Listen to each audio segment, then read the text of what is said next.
The night Victoria Hayes was stood up at Harvest Table, the restaurant's ambient lighting did little to hide the frustration tightening her jaw. She checked her phone for the 20th time in 45 minutes. No messages, no calls, nothing from the investment partner her assistant had arranged to meet. Another waste of a rare evening away from her office. Victoria signaled for the check, eager to escape the sympathetic glances from the waitstaff. The sommelier approached with practiced deference. Victoria, would she like to take the barely touched bottle of Bordeaux home? She declined with a tight smile.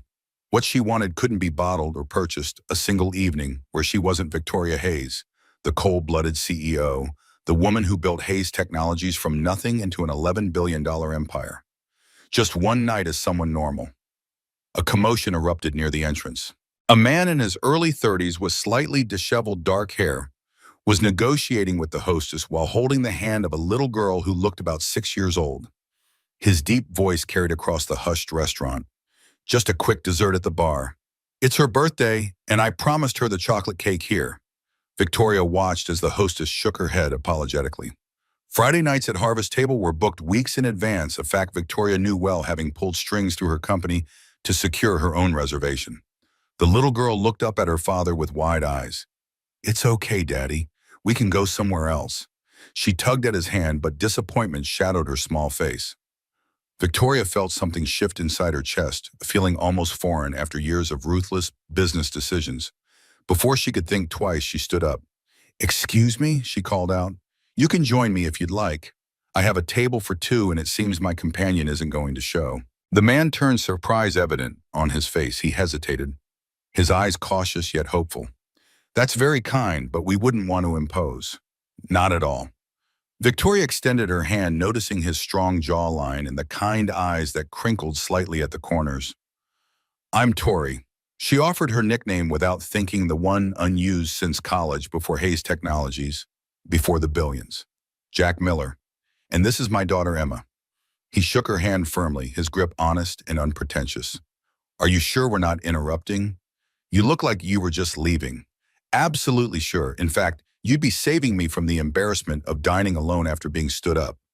Victoria surprised herself with the candor, the small vulnerability she rarely showed.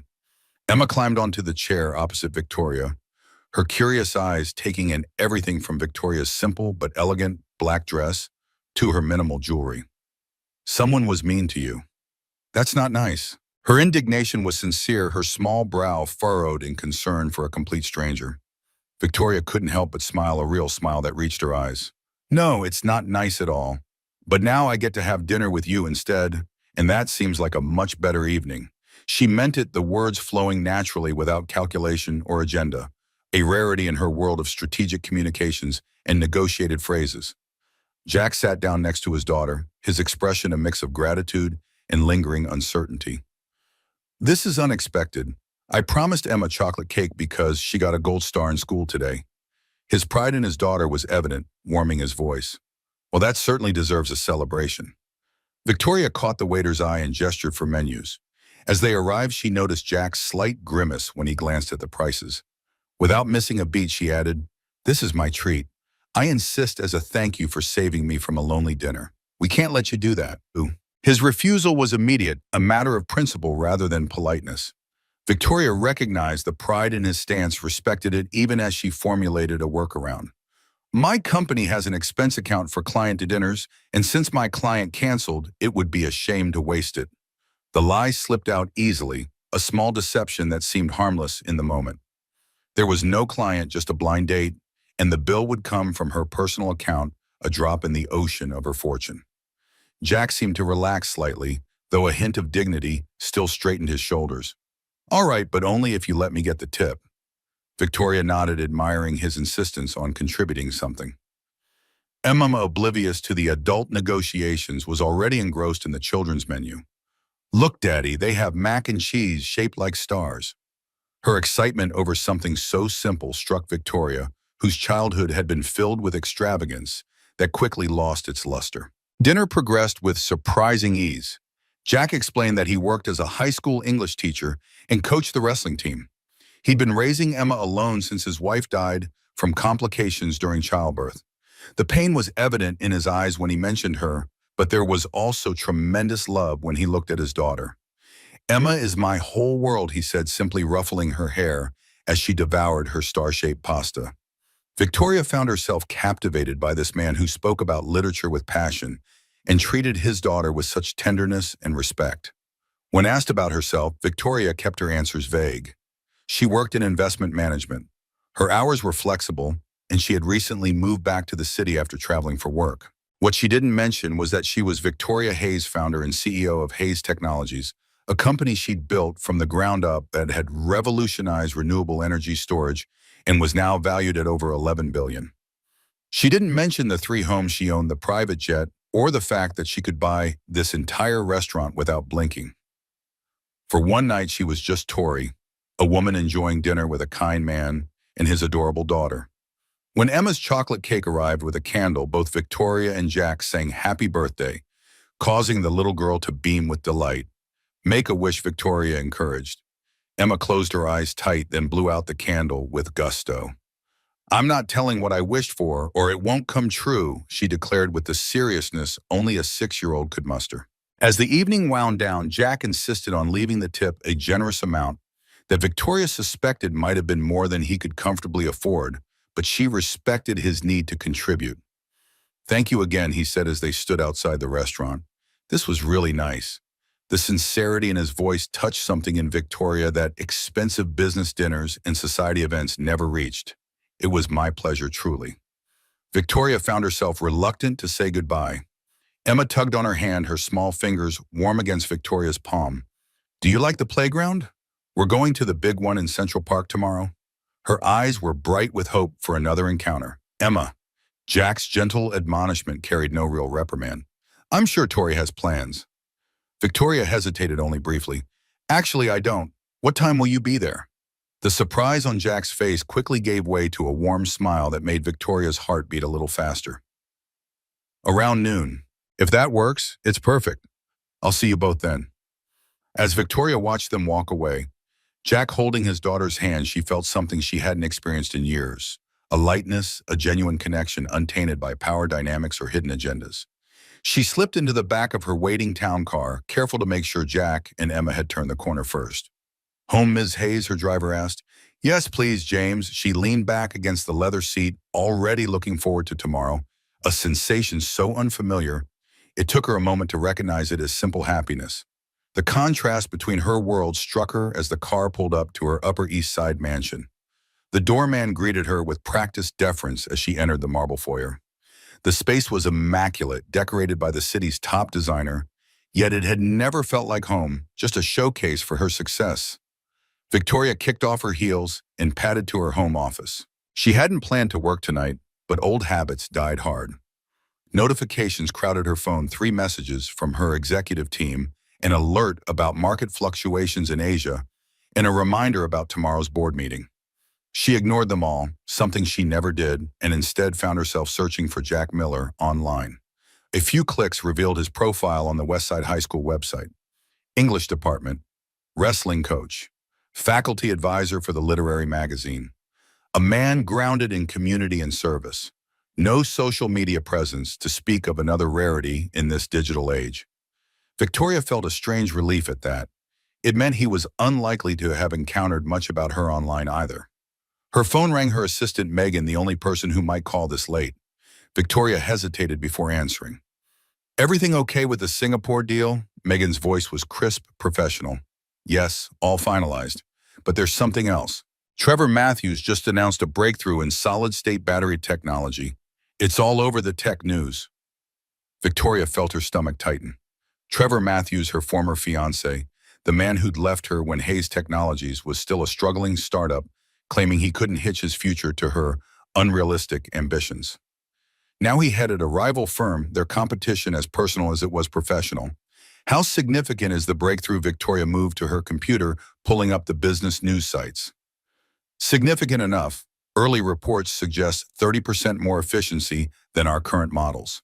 Stock analysts are already speculating. Megan's concern was evident even through her professional tone. Victoria scanned the article that featured Trevor's smug face alongside graphs predicting market shifts. Have the team prepare a comprehensive analysis for tomorrow's meeting. We'll need to accelerate the Jensen project. Her mind shifted into strategic mode, calculating moves and counter moves in the corporate chess game she'd mastered. Only after hanging up did Victoria realize how completely she'd switched from Tori back to Victoria Hayes, CEO. The warm glow from dinner faded as reality reasserted itself. What was she thinking arranging to meet Jack and Emma tomorrow? Their worlds couldn't be more different. She should cancel, make up an excuse, end this before it began.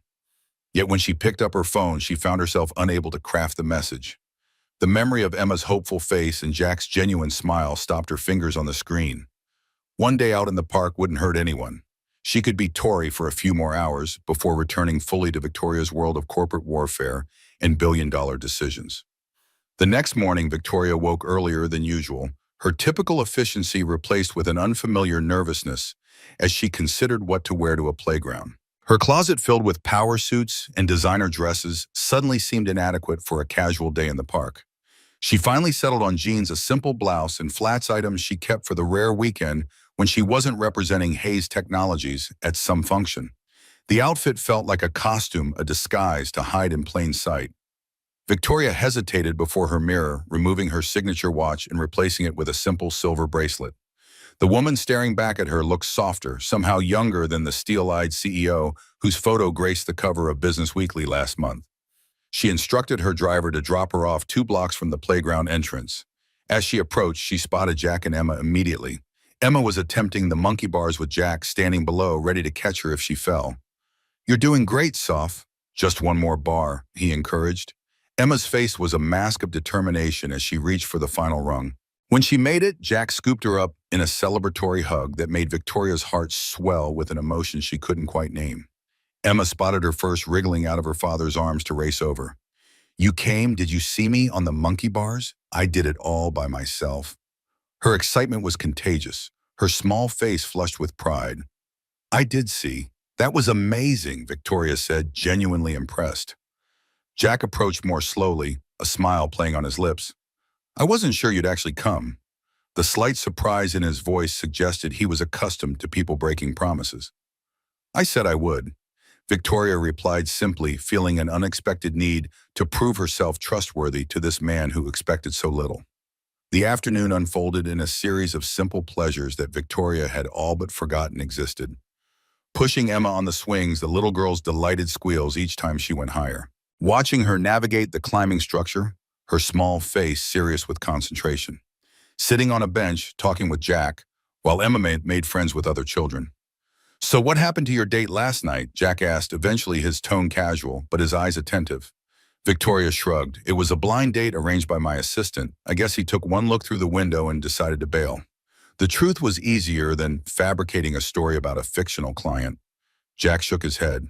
His loss. Seriously. The sincerity in his voice made her cheeks warm in a way board meetings and investor confrontations never did. "What about you? Do you date much?" The question slipped out before she could consider its implications. Between teaching, coaching, and Emma, not really. He watched his daughter playing tag with a group of kids. "It's been just the 2 of us for so long. I'm not sure I remember how dating works." "You're doing fine so far," Victoria said, surprising herself with her boldness. Jack turned to look at her, a question in his eyes that made her heart beat faster. Before he could speak, Emma came running over, breathless and flushed. "I'm hungry. Can we get hot dogs?" The moment dissolved, but the current of possibility remained. They bought hot dogs from a vendor and sat on a park bench to eat. Victoria couldn't remember the last time she'd had a street hot dog, probably not since college before her company took off. It tasted better than any 5-star meal she'd had recently. As the afternoon wore on, Emma's energy began to wane. She curled up against Jack's side, her eyelids growing heavy. "I think someone's ready for a nap," Jack said softly, his arm protectively around his daughter. "We should probably head home." Disappointment settled in Victoria's chest, but she nodded. "Of course." But Jack hesitated, seeming to weigh something in his mind. "Maybe we could do this again." His eyes met hers. "Maybe without the playground next time. Just you and me." Victoria smiled, a flutter of anticipation in her stomach. "I'd like that." They exchanged phone numbers, and Jack programmed hers into his phone under simply Tori. No last name, no company affiliation, just Tori. It felt refreshing, like slipping out of too tight shoes after a long day. As Victoria watched them leave, Jack carrying a sleepy Emma, she felt torn between two worlds. The world she'd built with ruthless determination of board meetings and billion-dollar decisions, and this new possibility of simple joy found on a park bench with a man who knew nothing of her empire. Her phone buzzes. A text from Megan. Emergency board call in 30 minutes, re Matthew's announcement. Victoria sighed, reality intruding. She texted back a confirmation and hailed a cab. The driver recognized her immediately. Mrs. Hayes, an honor to have you in my cab. Should I take you to Hayes Tower? His eager deference was a sharp contrast to Jack's straightforward treatment. Yes, please. Victoria slipped her CEO mask back on her mind, already shifting to the coming confrontation with her board. They would be panicking about Trevor's announcement demanding immediate action. She would need to be the calm, strategic leader they expected. Not the woman who had just spent the afternoon pushing a 6-year-old on a swing. The Hayes Technologies headquarters dominated the skyline, a gleaming testament to Victoria's vision and relentless drive. As she entered the executive elevator, employees nodded respectfully, their eyes lowering when she looked their way. The weight of being Victoria Hayes settled back on her shoulders, familiar and heavy. The boardroom fell silent as she entered. 8 men and 3 women in expensive suits looked to her for reassurance for the leadership that had turned their investments into fortunes. Victoria took her place at the head of the table, her casual park clothes replaced by an emergency suit kept in her office. Before we begin, I've reviewed the Matthews announcement, she said, her voice cool and controlled. It's significant but not catastrophic. Their solid-state technology shows promise, but faces substantial manufacturing hurdles. We've been anticipating this move. She nodded to her CTO, who began presenting the accelerated timeline for their own competing technology. As the meeting progressed, Victoria was fully present, steering the discussion with the strategic brilliance that had built her empire. Yet somewhere in the back of her mind, she kept seeing Jack's genuine smile, feeling Emma's small hand in hers. 2 worlds that seemed impossible to reconcile. After the meeting, Megan followed her into her office. The board's reassured for now. You always know exactly what to say to them. She placed a stack of documents requiring signatures on Victoria's desk. Victoria nodded absently, her mind elsewhere. Megan, tell me something. When was the last time I took a day off, a real day, not working from a different location? Megan blinked, surprised by the question. Honestly, I can't remember. Maybe 3 years ago when you had the flu. Even then you took calls from your bedroom. That's what I thought. Victoria signed the documents mechanically. Clear my schedule this Saturday, would you? The whole day. Megan's shock was evident. The request was unprecedented. Yes, the whole day, personal time. Victoria didn't elaborate, and Megan knew better than to ask. As her assistant left, Victoria found herself staring out at the city sprawled below her office, wondering which neighborhood Jack and Emma called home, wondering if she could really keep these worlds separate or if the collision was inevitable. Over the next few weeks, Victoria lived a double life. By day, she was the formidable CEO driving her company forward, countering Trevor's announcement with an accelerated innovation timeline that kept shareholders confident.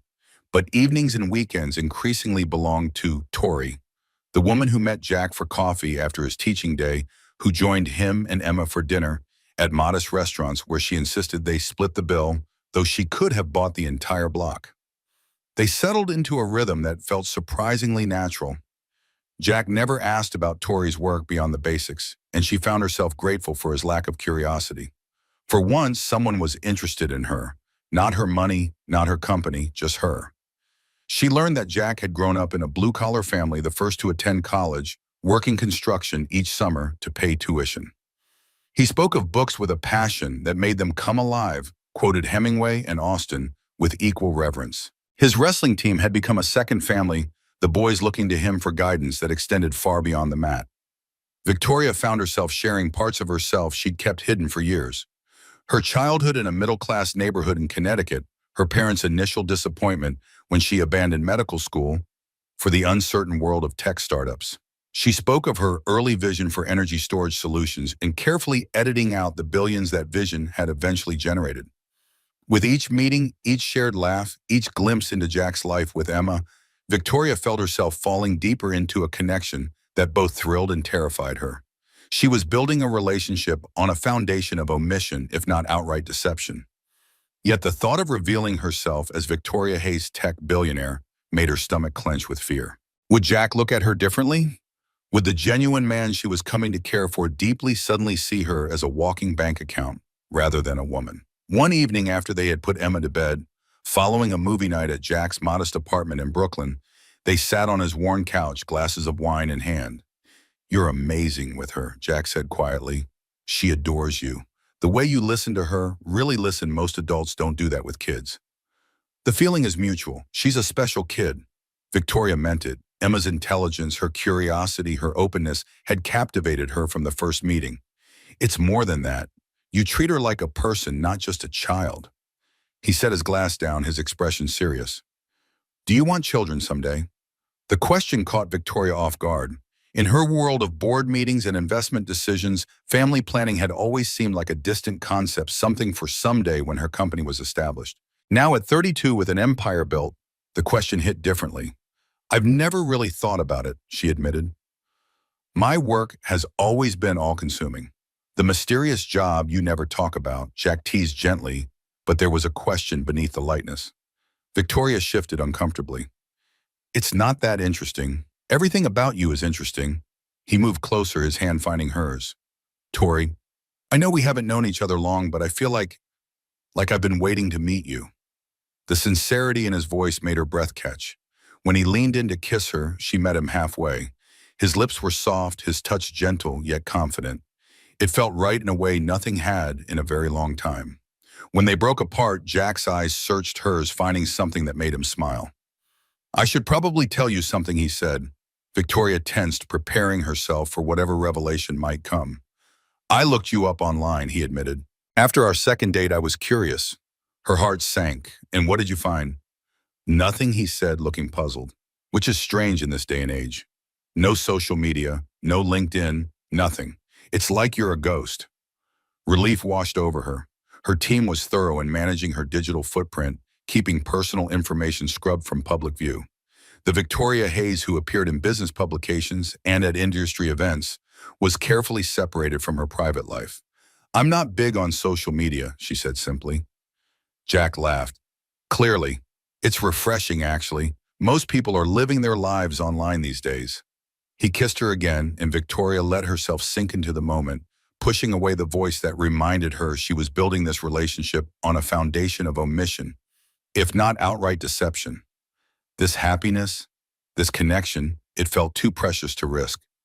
As weeks turned into months, Victoria found herself increasingly divided between her worlds. The more time she spent with Jack and Emma, the more she questioned the life she'd built as Victoria Hayes. The relentless drive, the isolation at the top, the relationships based on what she could provide rather than who she was, all of it seemed hollow compared to evenings spent helping Emma with homework or discussing literature with Jack. Yet her company needed her more than ever. Trevor's announcement had indeed shifted market perceptions, and maintaining investor confidence required Victoria's full attention. She canceled meetings with Jack twice due to work emergencies, offering vague explanations that she could tell left him confused but too respectful to press. The situation came to a head during a weekend at the American Museum of Natural History with Jack and Emma. As they explored the dinosaur exhibits, Emma running ahead in excitement, Victoria spotted Charles Winthrop, one of her major investors, approaching with his family. Panic surged through her. Charles knew her well. There would be no avoiding recognition. "Jack, would you mind getting Emma some water? I think she's getting overheated," Victoria suggested quickly, her heart racing. Jack nodded and headed toward the drinking fountains, taking Emma's hand. The moment they were out of earshot, Victoria stepped directly into Charles's path. "Charles, what a surprise. Here with the grandkids." Her CEO voice was back, confident and commanding. Victoria Charles's eyebrows rose in surprise. "Yes, weekend grandpa duty. What brings you here?" "I didn't think museums were your scene unless they were naming a wing after you." He chuckled at his own joke. "Research, actually. Looking at some educational initiatives the company might support." She kept her body angled to block his view of Jack and Emma, who were now at the water fountain. "Always working, aren't you? That's why Hayes Technologies stays on top." He glanced at his watch. "We should set up a lunch next week. I have some thoughts on the Matthews situation." Have your office call, Megan Victoria said smoothly, already edging away. Enjoy your weekend, Charles. She managed to guide Charles and his family toward a different exhibit before rejoining Jack and Emma, her heart still pounding. That was close. Too close. Who was that? Jack asked as they continued through the museum. You looked like you knew him. Victoria's mind raced for a plausible explanation. Just someone I know through work. Investment circles are surprisingly small in New York. The half-truth tasted bitter on her tongue. Jack nodded, accepting her explanation without question, his trust another weight on her conscience.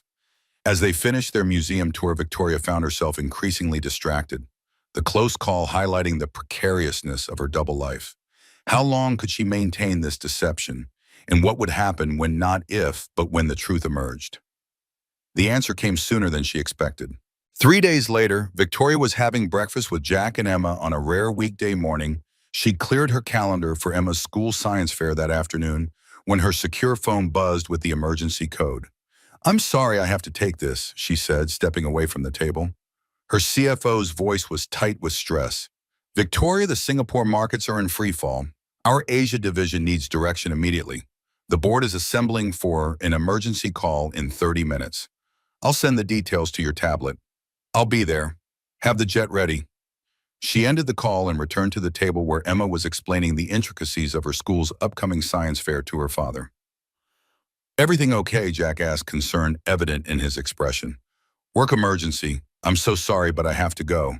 She gathered her purse and already shifting to crisis management mode. Jack looked surprised. On a Wednesday morning, sure, your investment firm needs you that urgently. It's international business, different time zones, she explained vaguely, hating each evasion. I'm sorry to miss hearing about your science project, Emma.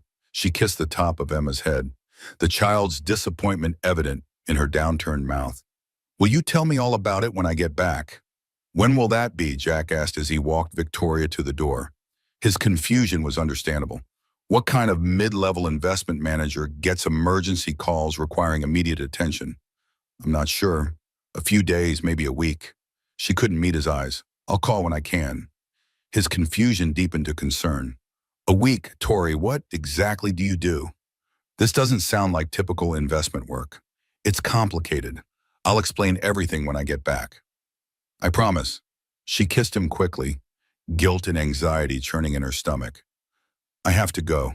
The next 12 days were a blur of emergency meetings, market stabilization efforts, and around-the-clock strategy sessions. The Singapore crisis was worse than anticipated, requiring Victoria's physical presence first there, then in Hong Kong. She called Jack when she could brief conversations that left him more confused than reassured. You're in Asia, he asked during one late-night call, the disbelief evident in his voice. For an investment job? It's complicated, she repeated, hating how evasive she sounded. So you keep saying, he replied, his patience clearly wearing thin. By the time Victoria returned to New York, nearly 2 weeks had passed. She texted Jack from the airport asking if she could come over. His reply was simple. We're home. When she knocked on his apartment door, it was Emma who answered, her face lighting up. Tori, you're back. Did you bring me something from your trip? Victoria's heart sank. She hadn't even thought to buy souvenirs, her mind consumed with corporate fires and market stabilization. I'm sorry, sweetie. It was all work, no shopping. Jack appeared behind his daughter, his expression guarded. Welcome back. The coolness in his voice stung. Can we talk? Victoria asked quietly. He nodded toward the living room. Emma, honey, can you play in your room for a bit? But Tori just got here, the little girl protested, her disappointment palpable. Just for a little while, please.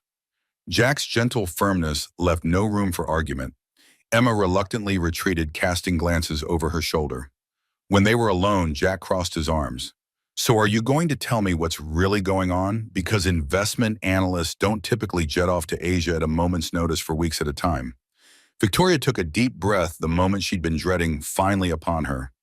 You're right, I haven't been completely honest with you. She watched as his expression darkened. Are you married, is that it? The accusation startled her. What? No, nothing like that. Then what? Because I've been racking my brain trying to figure out why someone would be so secretive about their job. I'm not just an investment analyst. She paused, then decided to rip off the bandage. I'm the founder and CEO of Hayes Technologies. Jack stared at her blankly. It's a tech company, she continued. We specialize in renewable energy storage solutions. Recognition dawned slowly on his face. Wait, Hayes Technologies. The Hayes Technologies that's always in the business news. The billion-dollar company. 11 billion as of last quarter. She confirmed quietly, watching his face carefully. Jack sank onto the couch, visibly processing. You're a billionaire. His voice had a hollow quality that broke her heart. Yes. And you let me pay for coffee. You let me leave those tips at restaurants. His incredulity stung, though she understood it. I wanted you to see me, not my money. She sat beside him, not touching, but close. From the moment we met, you treated me like a person, not a bank account or a business connection. Do you know how rare that is in my world? But you lied to me, I omitted. I never directly lied. Even to her own ears, the distinction sounded weak. Lies of omission are still lies, Tori.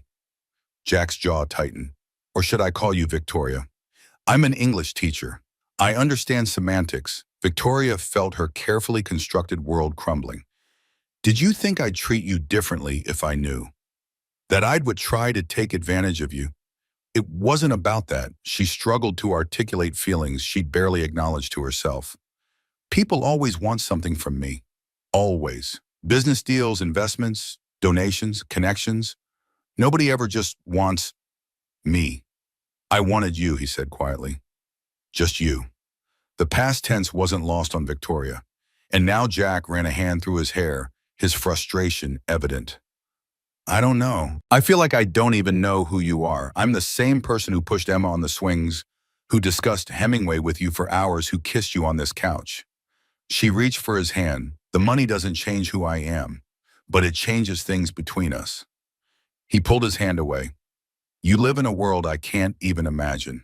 Private jets and emergency board meetings in Asia. Meanwhile, I'm saving up for Emma's college fund and worrying about the rent increase next year. Those things don't matter to me. They should. They're reality. My reality. He stood up, pacing the small living room. And what about Emma? She's gotten attached to you. What happens when your world pulls you away again? When you disappear for weeks at a time with barely a phone call? The accusation stung because there was truth in it. I'm sorry about that. The crisis caught me off guard. I should have communicated better. Yes, you should have. His voice softened slightly. Look, I need some time to process this. It's a lot to take in. Victoria nodded, fighting back tears. I understand. Daddy Emma's small voice came from the hallway where she stood in her doorway. Why are you mad at Tori? Jack's expression immediately gentled. I'm not mad, sweetie. We're just having a grown-up talk. You sound mad. Emma approached cautiously. Is Tori leaving again? The hurt in the child's eyes was almost too much for Victoria to bear. I should go, she said quietly to Jack. Give you space to think. She knelt down to Emma's level, her heart breaking at the thought of losing this child she'd grown to love. I need to go home now, but I'm not disappearing again. I promise. Pinky promise. Mama held out her tiny finger, her eyes serious. Victoria linked her pinky with Emma's. Pinky promise. As she left the apartment, the weight of what she might lose pressed heavily on her chest. She had finally found someone who saw her for herself, and her own secrets might have ruined everything. The town car waited at the curb, James opening the door with practiced efficiency. Where to, Miss Hayes' home or the office? Victoria stared out at Jack's modest apartment building, a world away from her mansion and corporate tower. Home, please, James, just home. As the car pulled away, Victoria felt tears sliding down her cheeks, the first she'd allowed herself in years. She had built an empire, revolutionized an industry, amassed a fortune most could only dream of. Yet sitting alone in the back of her luxury car, she had never felt poorer. For 3 days, Victoria buried herself in work, the familiar refuge of spreadsheets and strategic planning, offering cold comfort against the void Jack's absence had created. Hayes Tower hummed with the usual corporate energy employees scurrying out of her path as she strode through hallways, her expression harder than usual. The Singapore crisis had been contained, but its aftershocks rippled through the company's Asian markets, demanding her constant attention. Or so she told herself as she worked past midnight, her corner office overlooking a Manhattan that never slept much, like herself these days. Megan placed a fresh coffee on Victoria's desk, concern etching her features. You haven't left the building in 72 hours. There's dedication, and then there's whatever this is. The personal observation from her typically professional assistant underscored the abnormality of Victoria's current behavior. Victoria stared at market projections without seeing them. Anything from legal about the Matthews patent challenge? The deflection was transparent, but Megan allowed it. Nothing new. They're confident his breakthrough won't affect our core technology patents. But that's not why you're camping out in your office, is it? Megan had been with Victoria since the early days before the billions, before the power. She was perhaps the only person who could speak to Victoria without calculation or agenda. Victoria's fingers stilled on her keyboard. I met someone, and I lied to him about who I am. Now he knows, and I might have lost him. The admission felt like ripping off a bandage, painful but necessary. Megan's eyebrows rose slightly, the only indication of her surprise. The man from the restaurant, the one with the little girl? Victoria nodded, surprised that Megan had made the connection from the minimal information she'd shared weeks ago. How did you...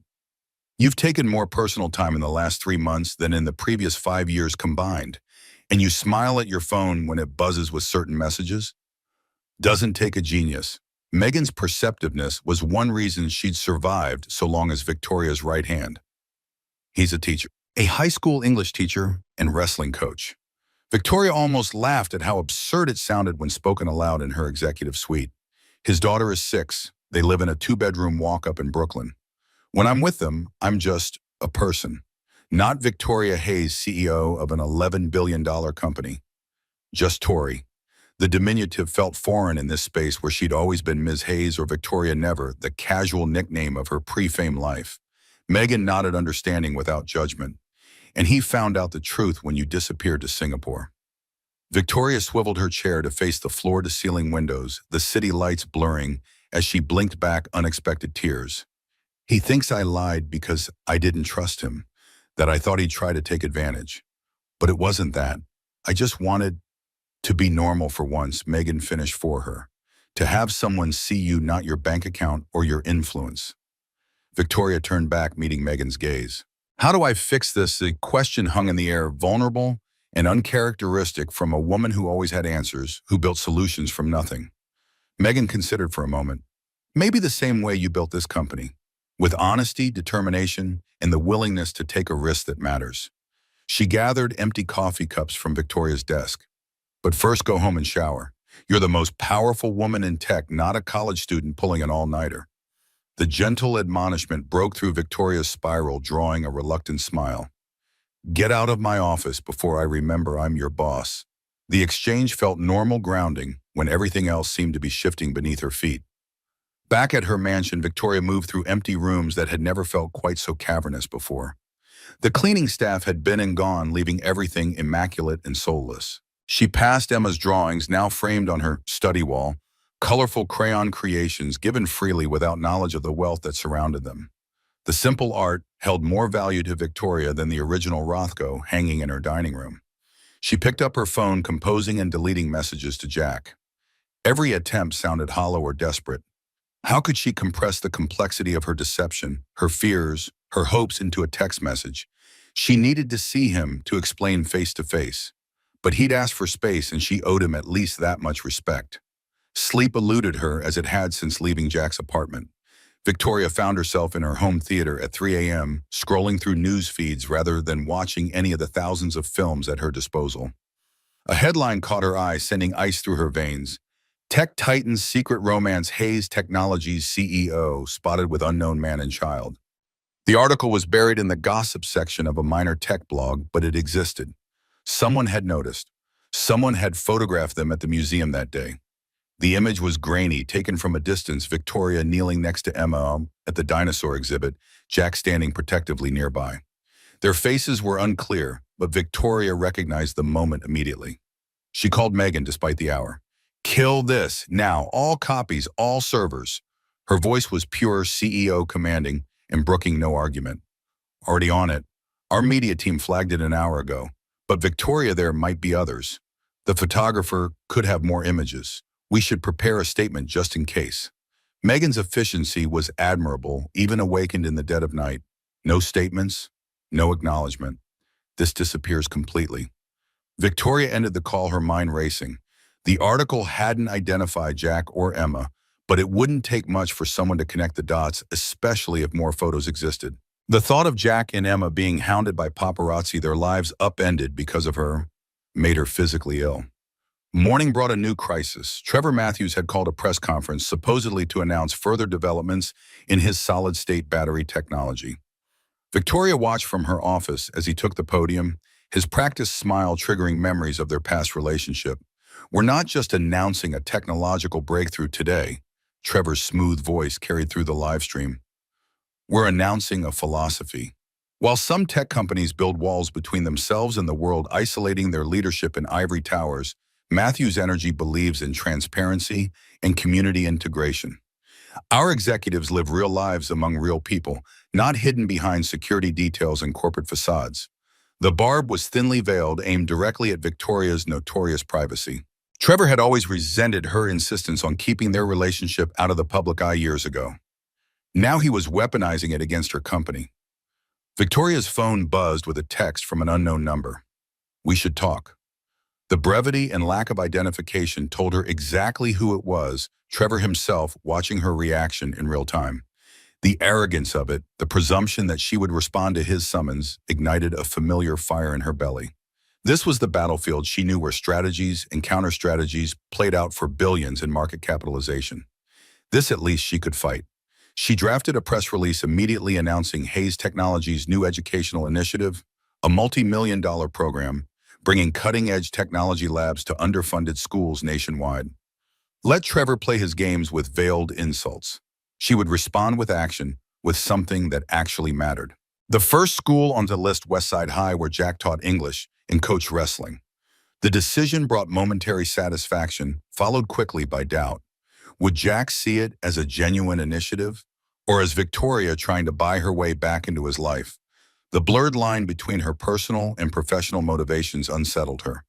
For the first time in her career, Victoria questioned her own judgment, her ability to separate emotion from strategy. By afternoon, the minor blog post had indeed disappeared, but Victoria's paranoia remained. She called her head of security to her office. "I need a full assessment of privacy vulnerabilities regarding my personal activities outside the company. Any potential leaks, any staff who might talk to the press, any photographers who might be following me. And I need a security protocol for protecting the privacy of associates who may be with me." The security chief, a former military officer who'd been with Victoria for 5 years, nodded without expression. "Anyone in particular we should be focusing protective detail on, Ms. Hayes?" Victoria hesitated, then pulled up Jack's faculty photo from the Westside High website. Jack Miller, English teacher at Westside High School in Brooklyn, and his daughter Emma Miller, 6 years old. "I don't want them approached, surveilled, or made aware of any security presence, but I need to know they're protected from media intrusion." The admission felt both necessary and invasive, another decision made about Jack's life without his knowledge or consent. As the security chief left with his new assignment, Victoria stared at Jack's photo on her screen. The honest eyes, the slight smile that hinted at his dry humor. She'd compromised his privacy by entering his life under false pretenses. Now she was taking further steps affecting him without permission. The ethical tangle was growing more complex with each decision. Her phone rang. "Megan again. Matthews is making moves. He's approached 3 of our major investors with private meetings in the past 4 hours." Victoria felt the familiar rush of adrenaline that came with corporate warfare. Trevor was attempting to undermine investor confidence, perhaps setting up for a hostile action. "Set up calls with all our institutional investors. I'll handle them personally. No one poaches from my company." She was back on familiar ground, the certainty of battle clarifying her thoughts. This at least she knew how to win. The calls consumed her evening, each investor needing personal reassurance about Hayes Technologies' market position and innovation pipeline. Victoria was at her persuasive best, the charismatic visionary who had turned their millions into billions. By midnight, she was confident the immediate threat had been contained. As she prepared to finally leave her office, Victoria's private line rang, the number only a handful of people possessed. She answered warily. Trevor's voice poured through the speaker, smooth as aged whiskey. Been a while, Vicky. I see you've been busy putting out the fires, I started. The familiar nickname, one she'd always hated, one only he had used, sent a wave of revulsion through her. What do you want, Trevor? She kept her voice ice-cold professional. Just checking in on an old friend.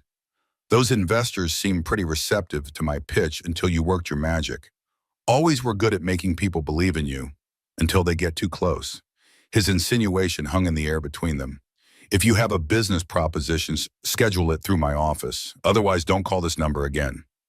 Victoria moved to end the call, but Trevor's next words froze her finger above the screen. I saw the pictures, you know.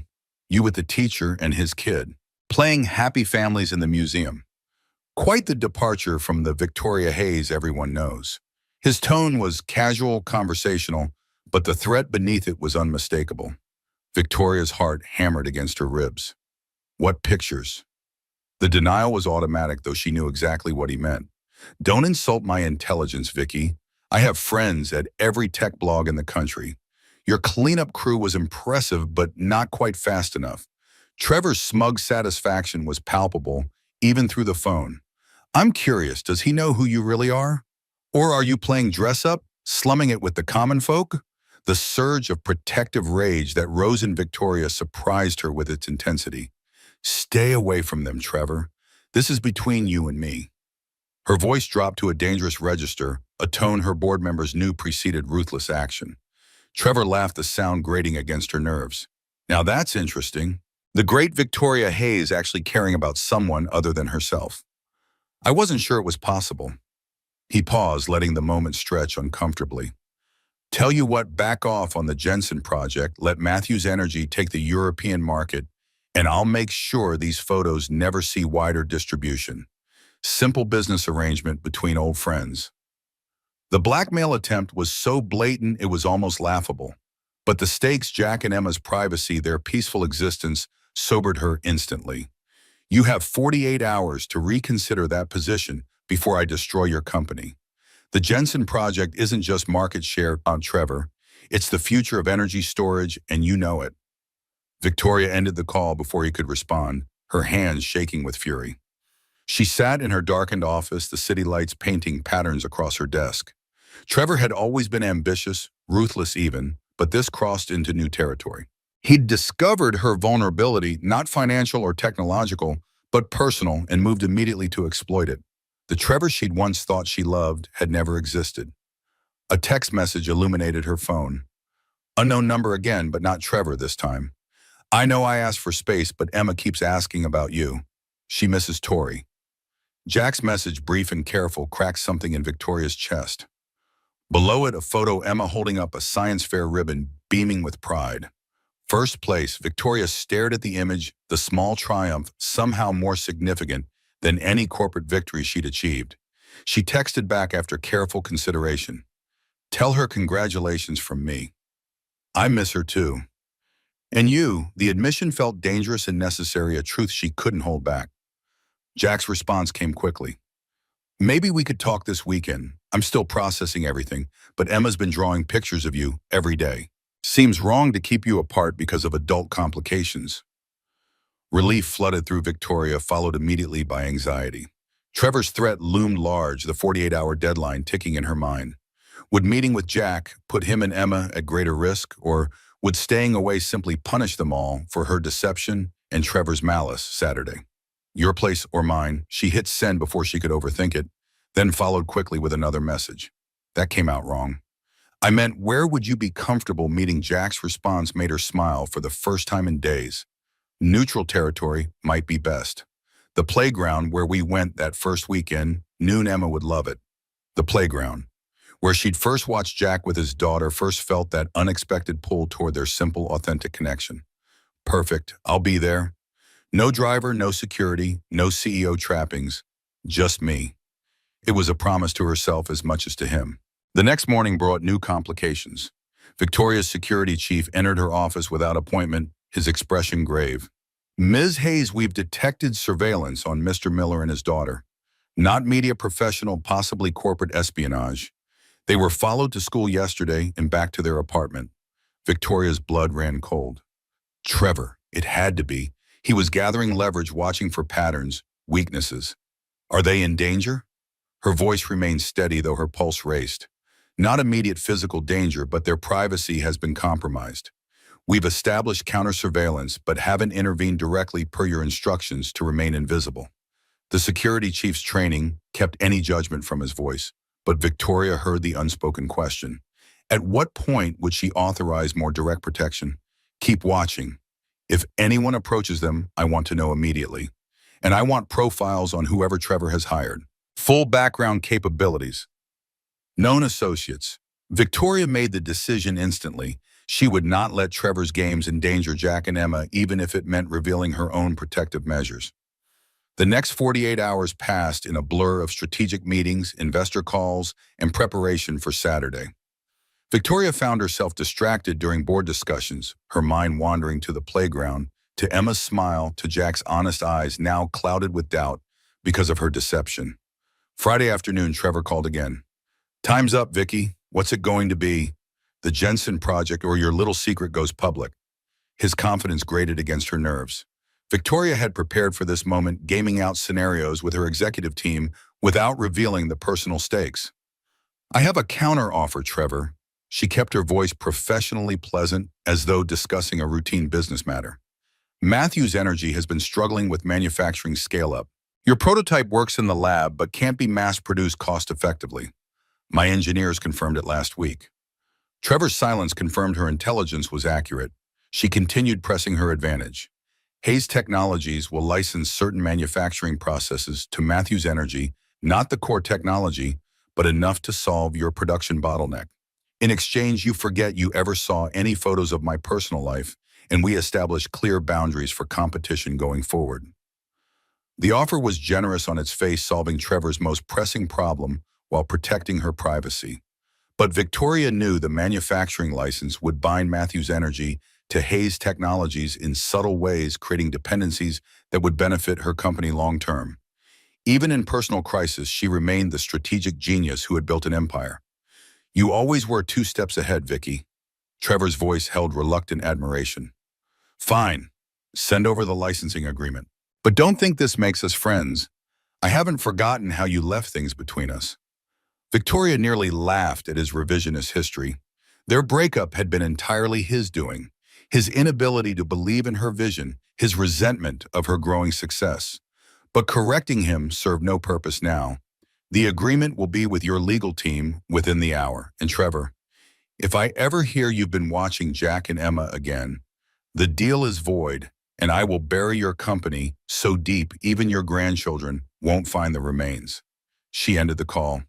Satisfaction warming her chest. One crisis averted. Saturday morning dawned clear and cool, perfect autumn weather for a playground visit.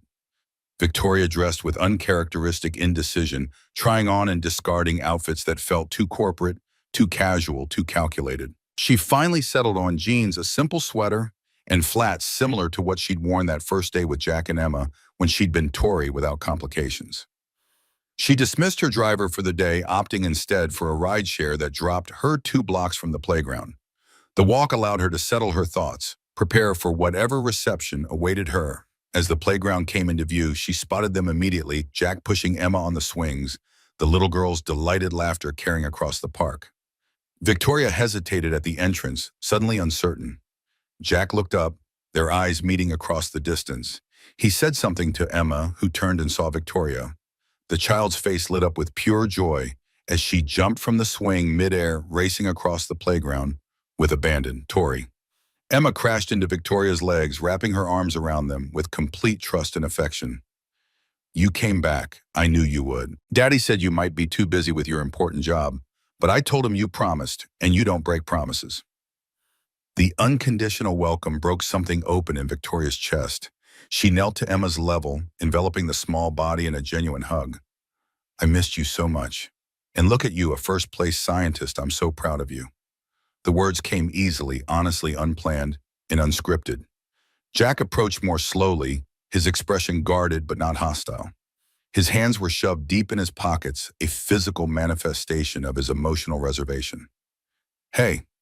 He stopped a few feet away, maintaining a careful distance that hadn't existed between them before. Hey, yourself. Victoria straightened Emma, still clinging to her hand. Thank you for suggesting this, for letting me see her. The gratitude was sincere, the acknowledgement that he controlled access to his daughter appropriate. Jack nodded slightly. She talks about you constantly, draws pictures of the three of us. He glanced at Emma, who was now tugging Victoria toward the climbing structure. I told her you had a different name than we thought, that you run a big company. She asked if that meant you could buy the whole playground.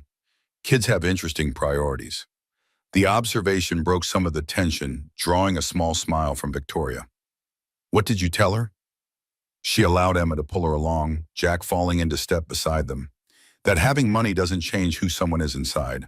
That we like people for their hearts, not their bank accounts. His eyes met hers briefly. I'm still figuring out if I believe that myself. The honesty was refreshing, painful as it was. Victoria watched Emma scramble up the climbing structure, her small face determined. I never meant to deceive you, Jack. That first night at the restaurant, it was just so nice to be seen as a person, not a bank account or a business connection. And then one omission led to another, and suddenly I was living two lives. Jack leaned against the railing, watching his daughter navigate the playground equipment. You know what bothers me most? It's not the money. It's not even really the lane, though, that hurt. He turned to face her fully. It's that you didn't trust me enough to believe I'd see past the billions to the woman underneath. You made that choice for me, decided what I could and couldn't handle. The observation struck Victoria with its accuracy. In protecting herself from potential rejection, she'd robbed Jack of agency, of the opportunity to know her fully and make his own informed decision. I was afraid. The admission cost her vulnerability, never coming easily. Not of you wanting my money, but of you not wanting me, once you knew what comes with it, the public scrutiny, the corporate politics, the constant demands. My world has destroyed every relationship I've ever had. Jack considered this, his eyes thoughtful. So instead, you destroyed it yourself before I got the chance. There was no accusation in his tone, just a quiet understanding that made Victoria's chest ache. When you put it that way, I sound like a coward. She attempted a smile that didn't quite reach her eyes. Maybe I am in this one area. I can face down hostile takeovers and market crashes without blinking. But the thought of losing you and Emma, she trailed off, the vulnerability too raw to fully articulate. Emma called from the top of the climbing structure. Daddy Tori, look how high I am. Both adults instinctively looked up, their faces mirroring concern and pride at her achievement. Be careful, sweetheart. Jack's focus shifted entirely to his daughter, the parent in him momentarily overriding all other concerns. As Emma began her careful descent, he spoke without looking at Victoria. I'm not saying I have answers here. Your world and mine are so different, I'm not sure how they could ever fit together. But Emma needs stability, consistency. She's already lost one mother figure. The implication was clear: if Victoria remained in their lives, it couldn't be halfway. She couldn't disappear for weeks on corporate emergencies, couldn't prioritize Hayes Technologies over Emma's need for dependable adults. The challenge hung between them as Emma reached the bottom of the structure and ran back to them, breathless with accomplishment. Did you see me? I went all the way to the top. Emma's face was flushed with pride, her small hand slipping naturally into Victoria's, as though the past 2 weeks of separation had never happened. Victoria squeezed the tiny fingers gently. I saw you. You were so brave. The simple praise lit up Emma's expression, reinforcing for Victoria just how powerful her presence in the child's life had become, and how careful she needed to be with that influence. They spent the next hour moving through the playground's attractions, a strange family unit bound by tentative reconciliation and a child's unquestioning acceptance. Victoria pushed Emma on the swings. Jack spotted her on the monkey bars, both adults naturally coordinating their efforts without discussing it. To outside observers, they might have appeared to be any normal family enjoying a weekend outing. As Emma ran off to join a group of children building a leaf pile, Jack and Victoria settled on a bench, watching her from a distance. She seems happy, Victoria observed, the simple statement, laden with unspoken questions about their future. Jack nodded, his eyes on his daughter.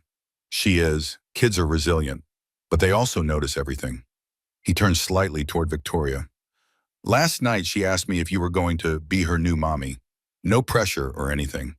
His attempt at humor barely masked the seriousness of the situation. Victoria's breath caught. What did you tell her? The question felt monumental, as though Jack's answer to his daughter might determine the course of all their lives. I told her that you and I are still getting to know each other and that being someone's mommy is a very special job that people need to be ready for. His eyes met hers directly. Then she asked if you have enough money to buy us a house with a backyard for a dog, and I realized I'm raising a tiny gold digger. The joke broke the tension, drawing a genuine laugh from Victoria. Smart kid, knows how to negotiate. Victoria's smile faded into seriousness. Jack, I need you to know something. Since our conversation at your apartment, I've been rethinking a lot of things. How I run my company, how I balance my life, what really matters. Her hands twisted in her lap, uncharacteristically fidgety. Hayes Technologies has consumed me for so long, I'm not sure I know how to be anything else. But being with you and Emma, it's the first time in years I've felt like a complete person, not just a CEO. Jack was quiet for a long moment, processing her words. Victoria Hayes, tech billionaire, taking life lessons from a high school teacher and a 6-year-old. His tone was light, but his eyes were serious. That's a pretty big shift. Are you sure it's real, not just the excitement of something new and different? The question was fair, even necessary. Victoria considered it honestly before answering. When I was in Singapore dealing with market crashes and emergency board meetings, all I could think about was getting back to you and Emma. Not because it was an escape, but because it felt more real than anything else in my life. That terrified me. Still does, if I'm being honest. Jack watched Emma playing with the other children, her laughter carrying across the playground. I wish I could tell you I have all this figured out. That I know how to reconcile Victoria Hayes, billionaire CEO, with Tori, the woman who reads bedtime stories to my daughter with all the right voices. He ran a hand through his hair, a gesture Victoria had come to recognize as a sign of his inner conflict. But I don't. I just know Emma lights up when she sees you, and despite everything, so do I. The admission, simple and unadorned, pierced through Victoria's carefully constructed defenses. Before she could respond, her phone buzzed with an urgent message. She glanced at it automatically, then stiffened. Trevor had broken their agreement, authorizing the release of the museum photos to a major tech blog. The headline was already spreading across social media: Hayes Technologies CEO's secret life with Brooklyn teacher and child. Jack noticed her expression immediately. What is it? His concern was genuine, a reminder of how naturally attentive he was to others' emotional states. Victoria showed him the screen, watching his face pale as he read the headline. I'm so sorry, Jack. I thought I had this contained. This is Trevor Matthews, my ex from years ago now. A competitor. He's been watching us, gathering information. She explained briefly about the blackmail attempt, the licensing agreement, Trevor's apparent decision to break their deal anyway. Jack's expression hardened as he processed this invasion of his and Emma's privacy. So now what? We're news gossip for the tech world. His protective instinct was palpable, his eyes immediately seeking Emma among the playing children. Victoria's strategic mind was already several steps ahead, planning damage control. My PR team will issue a statement acknowledging that I'm dating someone not in the tech sector, emphasizing that our privacy should be respected. No names, no details. The school will need security for a few days. Paparazzi might show up looking for you and Emma. Her corporate response was automatic, efficient, and entirely wrong for the moment as she realized from Jack's darkening expression. Is that how you handle everything, with PR teams and security detail? His voice was quiet but tense. This isn't a corporate crisis, Victoria. This is our lives, my daughter's life. The use of her full name rather than Tori wasn't lost on Victoria. She'd slipped it back into CEO mode at the first sign of trouble, confirming Jack's worst fears about their different worlds. You're right, I'm sorry. She forced herself to slow down, to think like Jack's partner rather than Hayes Technologies' leader. What do you want to do? This affects you and Emma more than me. I'm used to public scrutiny. Jack stood, his posture rigid with stress. I need to get Emma home, away from here, before any reporters show up. His protective instinct overrode all other considerations. As for what happens next, I honestly don't know. This is exactly what I was afraid of when I found out who you really are. Our worlds colliding, hurting the people I care about. Victoria felt the distance between them expanding again, all the progress of their playground reunion threatened by Trevor's vindictive action. Let me come with you. We can talk about this, figure it out together. The plea was unlike her usual decisive commands, a request rather than an expectation. Jack hesitated, torn between his desire to protect Emma from all complications and his recognition that excluding Victoria from decisions would only replicate the dynamic he'd criticized her for earlier. Okay, but not to our apartment. Too obvious if someone's looking. He thought for a moment. The school? My classroom? I have keys and no one would expect us there on a weekend. The solution was practical, showing Jack's ability to think clearly even under stress. Victoria nodded, relieved he wasn't shutting her out completely. I'll call for a car with tinted windows, less conspicuous than arriving in my usual town car. The compromise felt right, using her resources without flaunting them. As they gathered Emma from her play, explaining they needed to leave for a special surprise, Victoria's phone rang again. Megan with news she needed to hear immediately. She stepped a few paces away to take the call, keeping Jack and Emma in her sightline. We have a bigger problem than the photos. Megan's voice was tight with urgency. Trevor's made a move. He's contacted 3 of our board members with an unofficial takeover proposal. He's using the media distraction about your personal life to make his play. The board's calling an emergency meeting for tomorrow morning. Victoria's mind raced, corporate strategy and personal crisis colliding. The timing wasn't coincidental. Trevor had orchestrated this attack precisely when she was most vulnerable, most distracted by personal matters. He'd always been ruthlessly opportunistic, using any advantage without moral qualms. Assemble the executive team. I need defensive scenarios prepared before that board meeting. And Megan, make sure our counterintelligence unit is activated. I want to know every conversation Trevor has had with our board members, every promise he's made. Victoria's voice was steel, the CEO fully present despite the playground setting. Jack approached with Emma, having collected their belongings. Ready? His eyes questioned the phone call, sensing its importance. Victoria ended the call, compartmentalizing the corporate crisis to focus on the personal one. The car will be here in 5 minutes. She knelt to Emma's level, keeping her voice light despite the tension thrumming through her body. Ready for a secret adventure to Daddy's classroom? Emma's eyes widened with excitement, blissfully unaware of the adult complications swirling around her. Can we write on the whiteboard? Daddy never lets me touch his special markers. Her innocent enthusiasm was a stark contrast to the high-stakes maneuvering Victoria had just engaged in. I think that could be arranged, just this once. Jack's attempt at normalcy for his daughter's sake tugged at Victoria's heart. Despite everything, his first priority remained Emma's well-being and happiness. The car arrived, an unmarked SUV with tinted windows rather than Victoria's usual luxury town car. As they settled inside, Emma between them in the back seat, Victoria felt worlds colliding in ways she couldn't control. Her corporate empire threatened by Trevor's machinations. Her personal happiness hanging by a thread as Jack confronted the realities of her public profile. Everything she valued, everything she had built or hoped to build, suddenly precarious. Jack's hand found hers across the back seat, a silent acknowledgement that whatever came next, they would face it together, at least for now.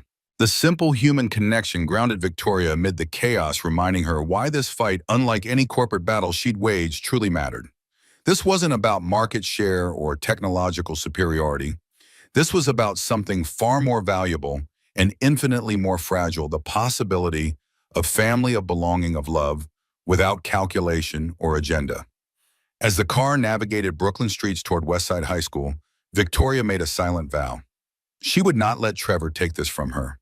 Not her company, and not these 2 people who had somehow become essential to her happiness. For the first time in her career, Victoria Hayes would fight not just to win, but to protect something that couldn't be measured in billions. Westside High School stood empty and silent on Saturday afternoon, its hallways echoing with the weekend absence of teenage energy. Jack led them through side doors with his faculty key, Emma skipping ahead with the unbridled excitement of accessing forbidden territory during off hours. The classroom revealed Jack's professional world walls, adorned with literary quotes, student essays, displayed with pride, a wrestling tournament bracket penciled on one corner of the whiteboard. Victoria absorbed these details hungrily, connecting them to the man she'd come to care for. This space represented the other half of Jack, the dedicated educator who shaped young minds, the respected coach who built character through sport. His territory, his domain of expertise, far from the gleaming corporate towers where she reigned. Emma made a beeline for the whiteboard, eyeing the colored markers with covetous enthusiasm. Can I draw now, Daddy? Please, her innocent obliviousness to the adult tension provided momentary relief from the pressure building around them. Jack found a clean section of the board. Just here, okay? These notes are from Monday's class. His gentle boundaries with his daughter spoke volumes about his parenting style, firm, but kind, structured, yet allowing for joy. As Emma happily began creating a colorful masterpiece, Jack gestured Victoria toward his desk. Might as well be comfortable. This could take a while. The deliberate casualness of his tone barely masked the gravity of their situation. Victoria perched on the edge of his desk, taking in the organized chaos of an English teacher's workspace dog-eared novels, essays awaiting grades, a coffee mug proclaiming, "To be or not to be," with Shakespeare's silhouette. Her phone buzzed continuously with crisis alerts, each one demanding immediate attention. She silenced it without looking a decision that would have been unthinkable weeks ago. So, your ex-boyfriend is trying to take over your company and using us as pawns in his corporate chess game. Jack's summary cut through pretense, naming their reality with characteristic directness. And now my daughter's picture is probably trending on tech Twitter. Welcome to dating Victoria Hayes. The bitter edge in his voice stung, but Victoria recognized the fear beneath it. Fear for Emma, fear for their privacy, fear for the simple life he'd built being irrevocably altered. I never wanted this for you, Jack. Either of you. If I could undo Trevor's vindictiveness, I would in a heartbeat. Her sincerity was absolute, her regret palpable. Jack leaned against a student desk, watching Emma draw with one eye while focusing on Victoria with the other. The thing is, this isn't just Trevor. It's your world. Even if we solve this immediate crisis, there will be others. Your life comes with spotlights. Mine needs shadows for Emma to grow up normal. He ran his hand through his hair, the familiar gesture of frustration and concern. I don't know how to reconcile those realities. Victoria felt the weight of his words, their painful truth. You're right. My world comes with complications I can't eliminate. Being with me means some level of public interest, security concerns, wealth disparities. All I can promise is that I'll do everything in my power to shield you both, to create as much normalcy as possible. Her voice softened vulnerability, replacing her usual corporate confidence. But I can't promise perfect privacy or a completely ordinary life. Not if I'm in it. The stark honesty hung between them as Emma approached, proudly displaying marker-stained hands. Look, I drew us at the playground. Her artistic rendering showed three stack figures holding hands beneath a yellow sun, simple, pure, idealized. The adult's eyes met over her head, the child's innocent depiction of their relationship highlighting everything at stake. Emma's face suddenly scrunched in confusion as she studied Victoria more closely. Are you sad? You look like my friend Zoe when her bunny died. The perceptiveness of children, their ability to see through adult facades to emotional truths, never ceased to amaze Victoria. I'm just worried about some grown-up problems, sweetheart. Victoria kept her tone gentle, unwilling to burden Emma with adult complexities. But seeing your beautiful picture makes me feel much better. Emma considered this explanation, then nodded with the gravity of a child accepting partial truths. Daddy says art helps with feelings. That's why he reads poems when he's sad about Mommy. Her casual reference to Jack's grief, so naturally integrated into her understanding of her father, caught Victoria off guard. Jack cleared his throat, clearly uncomfortable with this glimpse into his private coping mechanisms. Emma, why don't you draw another picture? This time maybe of your science fair project. He redirected his daughter with practiced ease, though his eyes remained troubled when they returned to Victoria. Once Emma was again absorbed in her artistic endeavors, Jack lowered his voice. Look, I need to know something. His intensity demanded Victoria's full attention. Is this us worth fighting for to you? Not just a novelty break from boardrooms and billion-dollar deals. Because Emma's already attached, and I can't let her heart get broken if this is just an exciting detour for you. The question cut to the core of Victoria's intentions, her commitment, her understanding of what building a life with Jack and Emma would truly require. She'd faced hostile takeovers and market crashes with unflinching determination, but this question demanded a different kind of courage, emotional honesty, without strategic calculation. When I'm with you and Emma, I feel like myself for the first time in years. Not Victoria Hayes, CEO, but just me. The person I might have been if success hadn't required becoming someone harder, colder, more isolated. Her hands gripped the edge of the desk, anchoring herself. This isn't a novelty, Jack. It's a revelation. And yes, it's absolutely worth fighting for, even if that fight looks different from any corporate battle I've waged before. Jack studied her face, searching for any hint of performance or calculation. Finding none, some of the tension left his shoulders. Okay then, if we're going to do this, really do this, we need a plan. Not just for the immediate crisis, but for the long term. How we handle the press, how we protect Emma, how we navigate the billion-dollar elephant in the room. The shift was subtle but significant, from you to we, from individual crisis management to collaborative problem solving.